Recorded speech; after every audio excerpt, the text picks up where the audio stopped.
सर्वांना संबोधित करण्यासाठी, देशमुखांच्या कुटुंबाला आणि तुम्हाला आम्हाला न्याय मिळण्यासाठी रात्रंदिवस मोर्चामध्ये तब्येत बरी नसताना उपस्थित असणारे आमचे दादा, त्याचबरोबर सन्माननीय व्यासपीठ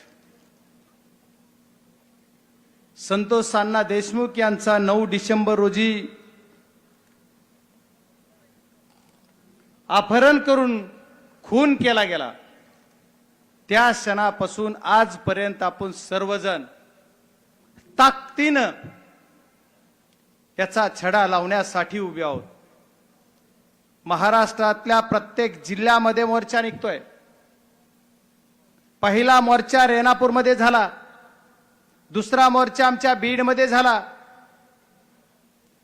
त्याच्यानंतर परभणीत झाला, पुण्यात झाला, पैठणमध्ये झाला, काल जालन्यात झाला आणि आज धाराशिवमध्ये होतोय। महाराष्ट्रातल्या मायबाप सरकारला माझी विनंती आहे,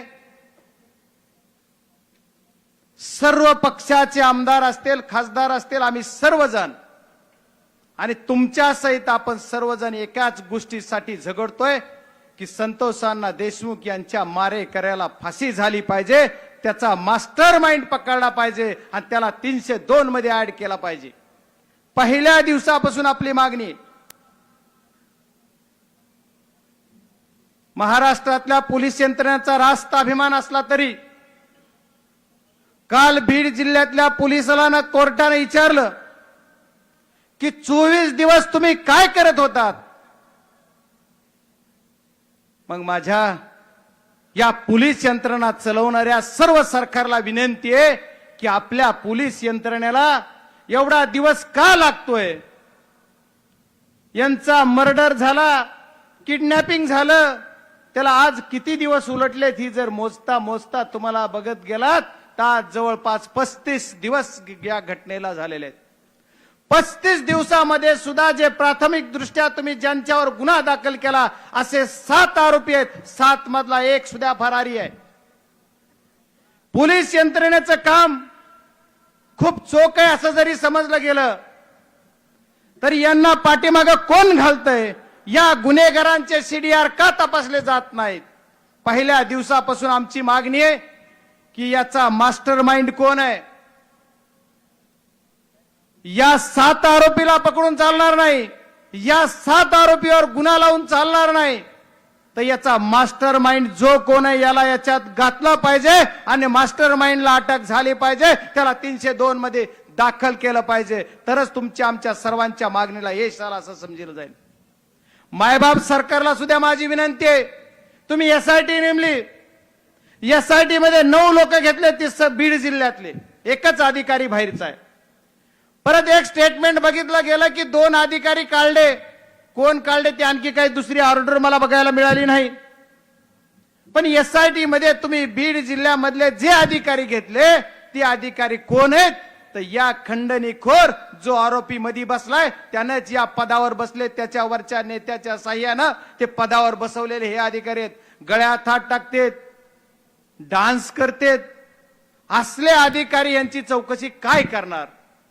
तर आमचं म्हणणं आहे की या अधिकाऱ्याला त्याच्यातून बाहेर काढा, न्यायालयीन चौकशी केली जाईल म्हणलात, न्यायालयीन चौकशीचं काय, आणखी न्यायालयीन चौकशी काल कुणीतरी एक स्टेटमेंट केलं मुख्यमंत्र्यांनी का उपमुख्यमंत्र्यांनी की 3 चौकशा चालू आहेत। माझ्या बघण्यात, माझ्या ऐकण्यात तरी 2च आहेत, न्यायालयीन चौकशी कुठे आहे? न्यायालयीन चौकशी सुद्धा नाही। आणि अण्णा आपण मुख्यमंत्र्याला भेटा गेलात, मुख्यमंत्र्यांनी सांगितलं की सरकारी वकील म्हणून उज्ज्वल निकम साहेबांची नियुक्ती करण्यासाठी मी त्यांना विचारलंय। मग आता कधी नेमणार आहेत? सर्व पुरावे नष्ट झाल्यानंतर? तुम्हाला जर उज्ज्वल निकम सारखे ऍडव्होकेट नेमायचे असतील तर अर्जंट नेमा, नाही तर आणखी एक वकील साहेबांचं स्टेटमेंट मी बघितलं होतं, सतीश माने शिंदे, या वकील साहेबांना सुद्धा शासनानं नेमलं पाहिजे, नाही नेमलं तर खासदार या नात्याने मी त्याच्यात त्यांची फीस भरून त्यांना त्याच्यात हजर व्हायला लावेल असा शब्द तुम्हाला मी सर्वांना देतो। निश्चित जिम्मेदारी घेऊन कुणाचं भागणार नाही, तर खराच जर तुम्हाला त्याच्या मुळाशी जायचंय तर याच्यातला मास्टर माइंड त्याच्यामध्ये आड झाला पाहिजे।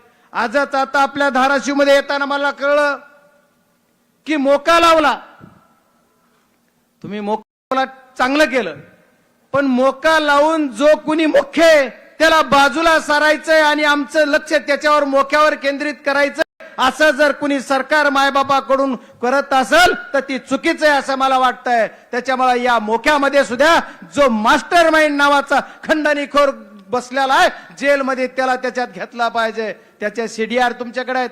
पोलीस यंत्रणा सुद्धा, मायबाप पोलीस यंत्रणा, माझी विनंती आहे, पहिल्या क्षणाला 2 आरोपी पकडले गेले. त्या 2 आरोपींनी तुम्ही मोबाईल त्याच्याजवळ सापडले. तुम्ही त्या 2 आरोपीचे मोबाईल कधी कुठे मीडियाला सांगितले नाहीत. त्याच्यात काय म्हणलं गेलं? एके दिवशी मीडियाला बातमी आली की हा अमुक अमुक माणसाला, एका नेत्याला, वरिष्ठाला फोन गेले. त्याचे जर व्हॉइस सॅम्पल तुम्हाला तपासण्यासाठी 34 दिवस लागत असले तर किती फास्ट यंत्रणा आहे म्हणलं पाहिजे. आम्ही जन आक्रोश मोर्चे काढतोय, एवढ्या ताकदीने सरकारच्या या यंत्रणेच्या विरुद्ध रोष व्यक्त करतोय, तरी सुद्धा आमच्याकडे आम्हाला बेदखल करण्याचं काम जरी सरकार करत असेल तर शेवटच्या क्षणापर्यंत आम्ही गप्प बसणार नाही. मला चिठ्ठी देण्यापेक्षा मी 2च मिनिटं संपविणार आहे. अण्णा काय ऐका ना जरा, काय अडचण येत नाही, जरा ऐका. कारण सरकार तुमचं हे, सरकार आमचं हा विषय नाही, कोण्या जातीपातीचा विषय नाही, कुठल्या पक्षाचा विषय नाही. हा जनमानसाचा, सर्वांचा प्रश्न मिटलेला आहे आणि सर्वांचा प्रश्न मिटवण्यासाठी आपल्याला सर्वांना ताकदीनं उभा राहायचं आहे. कारण याची कारण असं आहे की या सर्व गोष्टी करत असताना तुम्ही आम्ही जर ताकदीनं शेवटच्या क्षणापर्यंत उभारलो तरच न्याय मिळणार आहे. याचं कारण असं आहे की या सर्व गोष्टी करताना या खंडणीखोरावर मागच्या काळातच गुन्हा दाखल झाला. कारण मला हा जिल्हा, धाराशिव जिल्हा आम्हाला खेटून आहे आणि माझ्या जिल्ह्याची बॉर्डर तुमच्यापर्यंत आहे.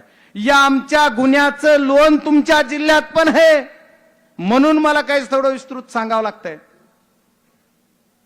कारण या जिल्ह्याचं मी पहिली बाईट दिली त्या दिवशी सांगितलं होतं, याचं कनेक्शन धाराशिवची जुळलंय का, काही पुण्याची जुळलंय का हे बघा. तसंच झालं. अण्णा तुम्ही आता नावं घेताय लोकांचे, ते लोक सुद्धा धाराशिव मधले आहेत, कुणी पुण्यातले आहेत. मग पुण्यातच हे सर्व आरोपी पकडले जातात. त्याच दिवशी पोलिसांनी जर दखल घेतली असती तर असं झालं नसतं. या पोलीस यंत्रणेनं त्याच दिवशी, ज्या दिवशी 28/5/2024 ला गुन्हा नोंद झाला, त्यावेळेस पासून काय केलं? एवढंच ना तर या खंडणीखोराला ईडीची नोटीस आली माग. आजपर्यंत ईडीनं काय केलं? आम्ही तर पहिल्या दिवसापासून संसदेचा असेल, संसदेच्या बाहेर असेल, आम्ही राजरोसपणे ओरडतोय आम्ही हा विषय, आणि हा लढा आमचा पार टोकापर्यंत. या मारेकऱ्यांना, या मास्टर माइंडला फाशी झाल्याशिवाय आम्ही स्वस्थ बसणार नाही. शेवटपर्यंत हा लढा आम्ही लढणार आहेत, ही तुम्हाला सर्वांना सांगितलं पाहिजे. मागच्या काळामध्ये याने खंडणीखोर आहेत, याचा गुन्हा आज मोक्याशी निगडीत नाही का, असं जर का पोलीस यंत्रणेला वाटत असेल तर यांना अटक का केली?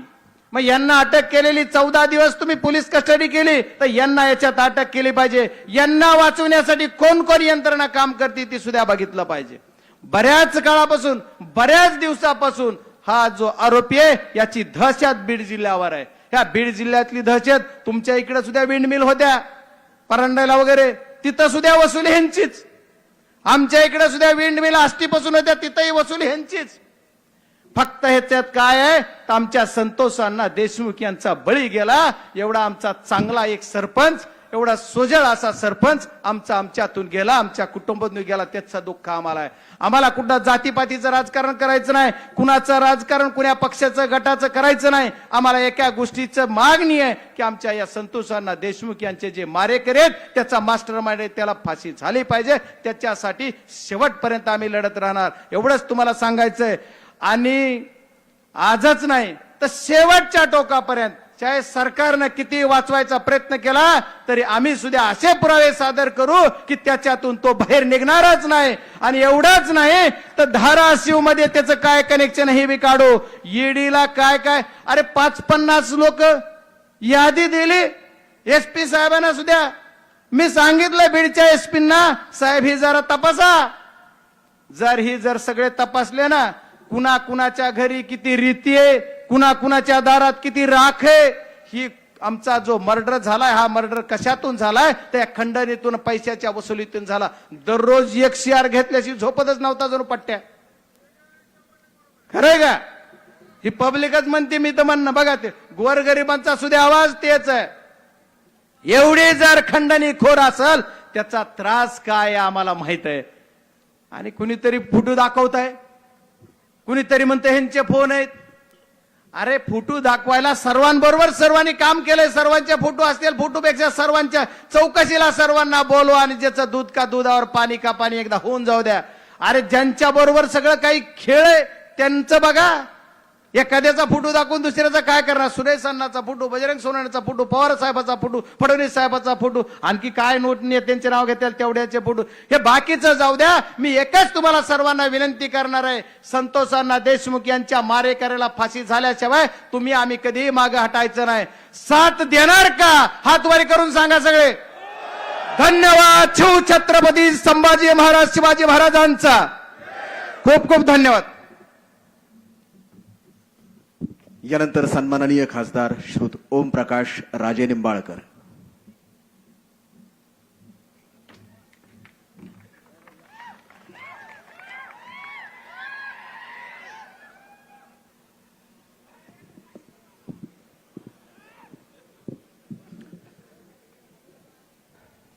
स्वर्गीय संतोषजी देशमुख आणि स्वर्गीय सोमनाथजी सूर्यवंशी या 2 तरुण युवकांच्या